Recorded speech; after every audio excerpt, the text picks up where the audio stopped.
We're continuing on with the build for the excess correlation psychic training device. After the first video in this series, you should have a fully built toroid coil. And in this video, I'm going to show you how to build the circuitry that this plugs into. We're going to begin by looking at the materials list, the shopping list that I gave you in a PDF at my website, museumoftarot.com. For anybody that hasn't been able to locate the document, it's at museumoftarot.com in the Documents and Resources section of the website in a Dropbox entitled Psychic Training Device. So what do we need first? First on the list is the Arduino Uno R3 microcontroller. And as you can see, we have one here. Arduino isn't a brand name. It's an open source standard for prototyping. So there are many different brands. And for this, I recommended the Elegoo Uno on Amazon because it's the cheapest. It's about $19 and it works just fine. So we have one of those here. Second thing you're going to need is any type of solderless breadboard. The breadboard is the portion that the electronic components actually plug into. And because the point of this video is that anybody can do this project even without any electronics knowledge, I wanted to keep it standard. So I would recommend getting the breadboard type that looks like this, that has numbers and letters written on it, and the pink and blue bands. There are many different types of breadboards. There are some that don't have any markings on them at all, but I would recommend getting one that looks like this, and as long as it's this size or larger, you'll have no problem. I just want to make sure when we start plugging things in that we're all on the same page. So from there on, you're going to need some small components. We're going to start with a red LED, or any color at all, it really doesn't matter. I personally like red LEDs because when you're using this at night in a bedroom or something like that, and you're in a meditative state, the red doesn't interfere with your night vision. Then you're going to need a 1K ohm resistor, a 1000 ohm resistor, and you can see the band colors on that. But don't be afraid, there are several different types of band colors. There are at least two. There are some of these that are blue and they have 5 bands on them, and as long as they are a 1K ohm resistor, it will be fine. Then a tip 120 transistor, and finally a 1N 4001 rectifier diode. For each of these components, you're only going to need one piece each. And then on the next page over, we have jumper cables, and you're going to need a few jumper cables. I've got the nice ones that come with the built-in stabby ends, so I don't have to strip wire. But they also have jumper wires that look like this, that have pre-stripped ends, and they work just fine as well. So let's put this all together. The first step is to make sure that you have your breadboard oriented correctly. Now you need to understand a little bit about what these breadboards are doing underneath the plastic. So how these breadboards are actually configured is that there's two different pieces. There are the top and bottom rails, the power rails, and you can see these are marked as pink and blue for positive and negative, and that's very important. For this project, it is important to have the pluses pointed away from you. Then you also have the terminal strips in the center. So right here, and then separated by a center divot, you'll have these strips. So anything that's on a strip or anything that's on a rail is going to be connected to other things on that same strip. So for this, basically, I don't want anybody changing around the orientation of where I put things. If I tell you to put it on like F20, put it on F20 so we can make sure that everything is connected up correctly. And I'll show you that as we go through the project. So we start with our tip 120 transistor, and we are going to place that on G, 18, 19, and 20. So let me just put that here, and that looks just like that. 18, 19, and 20, G. And for this transistor, it's very important that the plastic portion faces you and the metal tab portion faces away from you. Next, we place our diode. So let's bring that close, and you can see the diode. There is a silver line around one side of the diode and not the other. Make sure the silver diode is facing you. You want that to be facing away from the transistor, facing you. You're going to place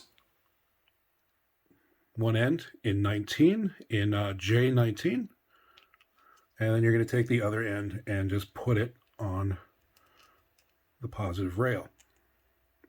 Okay. So it's going to look like that. J19, and then on the positive rail. I should say the end of the diode that doesn't have the band, the silver band, goes on J19, and the end that has the silver band goes on the positive rail. The next piece we're going to work with is the LED. And you can see LEDs have a long leg and a short leg. The long leg is called an anode, and the short leg is called a cathode. And that doesn't really matter, except that this actually needs to be oriented correctly. So we need to take we're going to go A, 21 and 22. So A21 is going to be the long leg, and A22 is going to be the short leg. So we're just going to plug those in, and there we go. A21 and A22. 21 is the long leg, 22 is the short leg, and that's quite important. And finally, the last is the resistor. And doesn't matter, the band, the stripe sequence on the resistor, doesn't matter. There's no polarity on a resistor, so it could be, this way or it could be this way. It doesn't really matter as long as it's plugged into the right spots. So what we do is we push down the leads until we have it roughly like that. We're going to put that in B22, one side in B22, right there. And the other side is going to be in F20. So it's going to be connected up to the left side of this transistor. So let me make sure that's correct. Okay. So basically one side of this resistor is connected up to the cathode of the LED, and it is connected into B22. And the other side is connected into F20. And you can see that is in line with the left pin of the transistor. So that's the basic circuit. Now, this is not meant to be pretty, and it is not meant to be streamlined. Any electrical engineers in the audience, go ahead and clean this up. Everybody else, please keep it in the spots that I tell you to keep it in. Primarily because I want you to be able to ask questions. If there's something not working, ask questions and tell me what slots it's in, and then we'll have a common vocabulary and we could troubleshoot, and I can make sure that you get a working product. So from this point, the next step is to open up the Arduino. Well, these Arduino boards don't come with much. They come with the little USB cable that goes with the board. Keep this. You're going to need this. This actually runs the board off of the laptop later in a later step. And let's go ahead and take the Arduino out. Take that out. Okay, so we've got our board there. Let's go ahead and take this board and flip it around so that the ports, this is the USB port and this is the power port, face those to the right. Okay, so we're oriented here, and one step that I didn't mention in the document, and that I think makes the whole thing easier for portability, is right now, take this and mount it to something. So, for example, I've got a shoebox lid here. I'm just going to take this shoebox lid, and I'm going to put the Arduino, and I'm going to take our finished board, and I'm going to put them in the center of it just to move it around. Now, it could be anything, piece of cardboard, anything at all that's rigid. It just makes it easier to transport because you're going to want to move this around and use it in different areas. So go ahead and take some tape and tape these pieces down, and I'll show you how. And there we go. Just tape it down just like that. It holds it together just fine. It doesn't need to be pretty, it just needs to be portable. And now we begin hooking up our jumper wires. The first jumper lead is going to go on J18, which connects up to the right leg of the transistor. So there we go. We go right to J18. Okay. And the other end of that jumper wire connects up pretty much anywhere on that negative rail on the bottom. So right here to right there. The next jumper wire is going to be a bit longer, and this is going to connect up to the long leg, the anode of the LED, and that's going to be on B21. So right there, B21. And the other end is going to connect up to the Arduino board. And you can see on the Arduino board, on this rail, we have 7, 8, 9, 10, 11, 12. We want to connect that up to 9. So let me just grab that and connect it up to 9. Just like that. And for the final jumper wire, I chose a really long one because it's got to reach quite a ways. Take one side and plug it into the negative rail down here at the bottom. That will be your ground. Plug that in here. And then up here, let's see, if we flip the Arduino board around, you see on one of these rails you have a GND, and GND. This is the ground coming out of the board. So plug that side. In fact, if I keep it in the same orientation, you can see the GND and the GND right here on that top rail. Plug that cable into either of those GNDs. Okay. So to go over one last time and give you a visual, you've got the ground from the top rail connected up to the ground on the negative.